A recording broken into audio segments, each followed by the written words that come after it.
Good evening, fellow Grumps. I'm back to do two more films that were given to me by one of you, and this is going to be the two films that were given to me by Ian, and he chose two films that I absolutely love. Ian, you must have known that I love these films and I love to talk about them, so I appreciate you giving me such a pleasurable thing to do.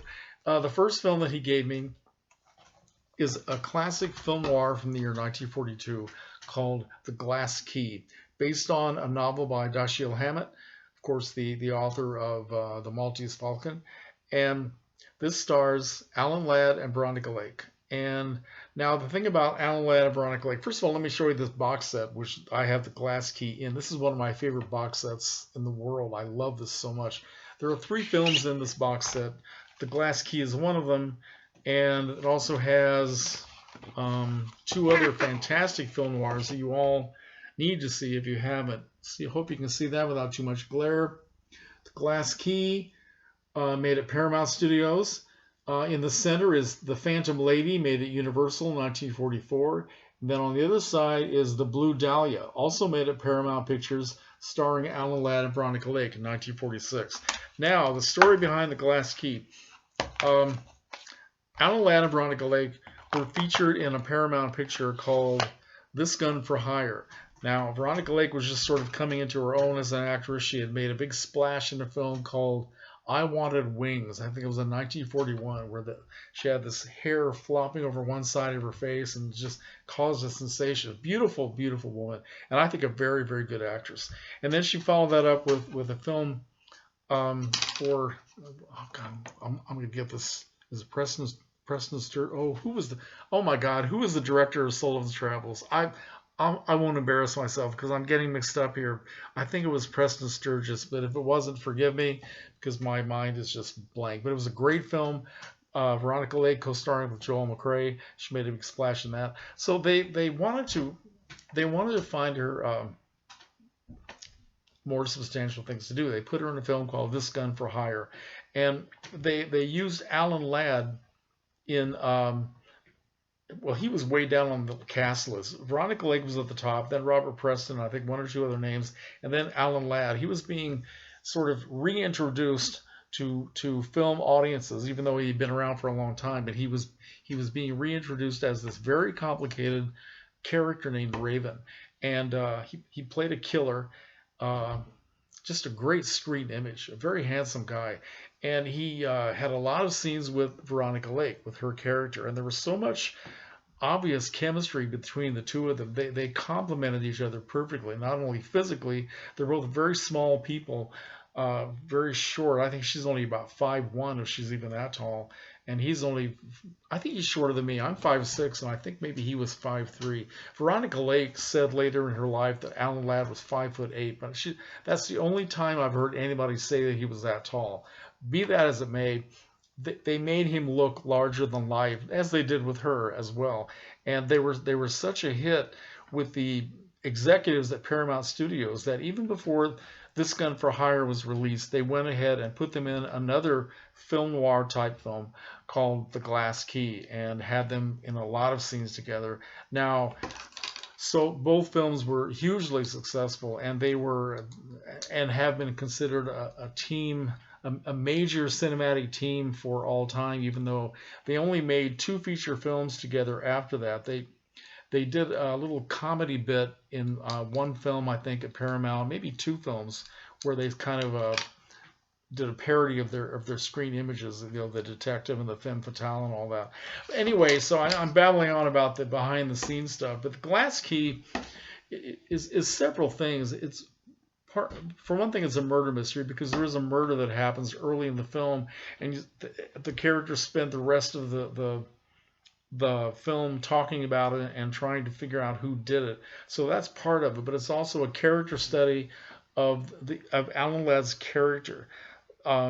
He plays, I guess what you'd call a fixer, who works for what used to be called a political boss, played by Brian Donlevy, who is top billed, by the way. Brian Donlevy, Veronica Lake, and then Alan Ladd was third billed in this film. And this guy has been involved in crime, defending criminals and criminal activity for a long time. Now he wants to go legit and he's working to promote a political candidate played by Maroney Olson, who is considered to be a reform candidate. So the fact that this political boss is now going to the other side is making the criminal activities that he used to be involved with, the criminal entities, upset. So it starts this big conflict. Now the reason why, what is the guy's name? It's oh, I forgot. I'm terrible with names, so I'm just going to use the names of the actors. The reason why Brian Donlevy has decided to support this candidate is because his daughter, played by Veronica Lake, is someone that he is very attracted to. So he wants to get in with her. So he's basically doing all this because of her, and she and her father are using him. And Alan Ladd is sort of caught in the crossfire, trying to work with all of these people, but seeing them for what they really are. And it gets into a very convoluted plot, not surprisingly, I guess, but it's enjoyable as hell. And as I said, the chemistry between Ladd and Lake is terrific. Now, let's see, who else is in this movie? We have Joseph Kalia. We have William Bendix, who also played in the Blue Dahlia opposite Ladd and Lake.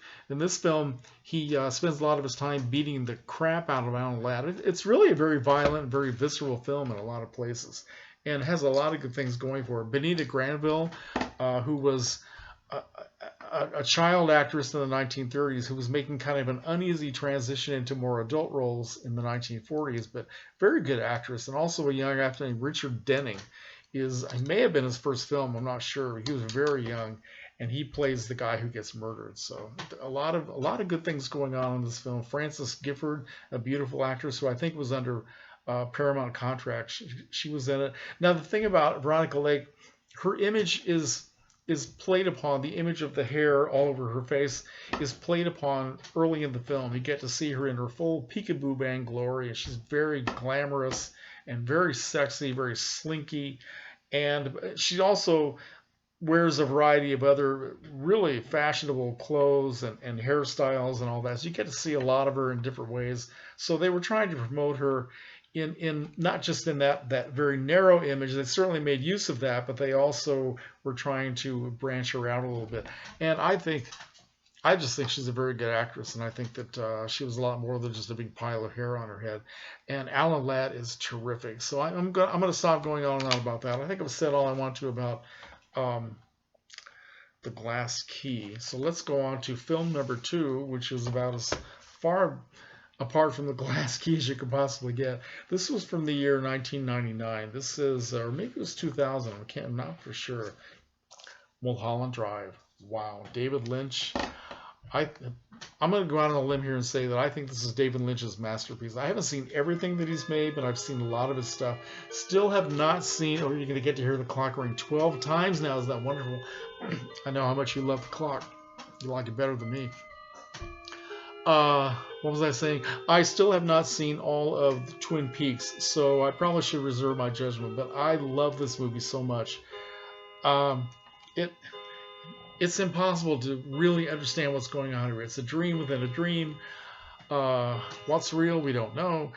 A young woman played by Naomi Watts, her name is Betty. She's a Canadian girl who has won a contest, a jitterbug contest, and she gets to come to Hollywood to have a screen test and try her luck as an actress. And she's moving into her aunt's beautiful apartment in a beautiful section of the city, and everything is just perfect. And then she gets involved in this big mystery because a young woman played by Laura Elena Haring, beautiful actress who I've never seen in any other film except for Mulholland Drive. I'd like to know more about what she's done. Anyway, she gets involved with this woman and this very strange mystery, which if you try to figure this out, literally your head will explode. I'm saying this because a couple of nights ago I was responding to one of my YouTube friends. He was talking about Eraserhead, another David Lynch classic, and he was spending a lot of time trying to it was his first time seeing it. He was spending a lot of time talking about what it all meant, and I put a response to his video, and I said, please don't try to figure this out. People's heads have been known to explode because they were trying to figure out what Eraserhead meant.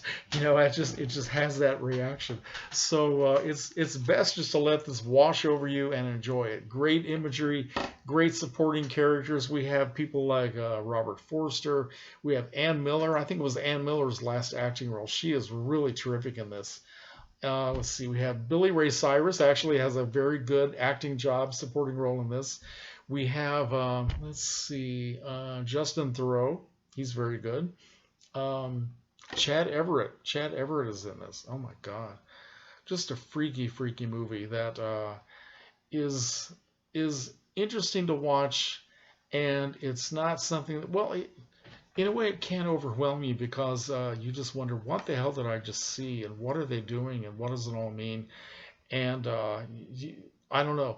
So it's best not to know all these details. I mean, just like it's best to watch some of these old film noirs and not worry so much about who killed who, because it kind of takes the fun away of just letting it, come into your brain like that. So I'm babbling on here. It's been over 11 minutes. Thank you so much, Ian, for letting me watch these terrific films again. I love both of them. And okay, let me know what you think. And I'll be back tomorrow with 2 more films.